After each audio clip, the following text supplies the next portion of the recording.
Your dad is a 600 goal scorer and hockey legend who was nicknamed the Golden Jet. How can you possibly fill such cool-ass shoes?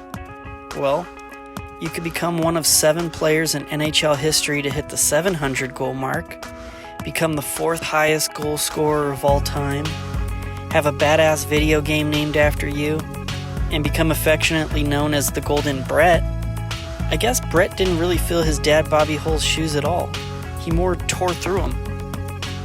In the 90-91 season, Brett scored 86 goals, which is just 5 away from Wayne Gretzky's record of 92, and the highest in one season for any player not named Wayne Gretzky. Getting an idea for how good this guy was yet?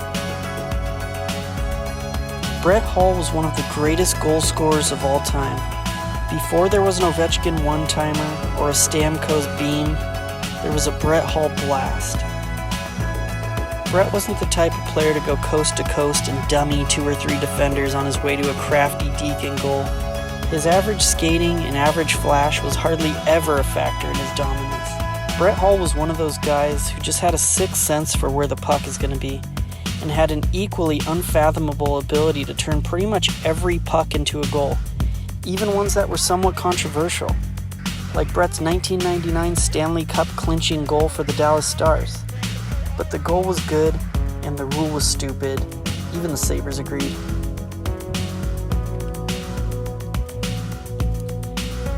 Reflecting on Brett's career as an LA Kings fan, Brett may have been the king of king killers.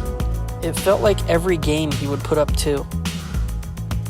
On the flip side, it was a treat to be able to root for Brett, as he was a dual Canadian-American citizen who opted to wear the red, white, and blue internationally, and in my opinion, end up the very best to ever do so. As much as Brett could have let his on-ice accomplishments speak for themselves, he was much too colorful a character to let that be the case.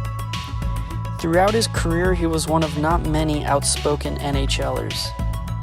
During the St. Louis Blues 2019 Stanley Cup run, the Golden Brett served as both the team's executive vice president and also the Hot Mess Express. In retirement, Brett's showing that he's as good at hitting the back of his throat with wobbly pops as he was at hitting the back of the net with pucks.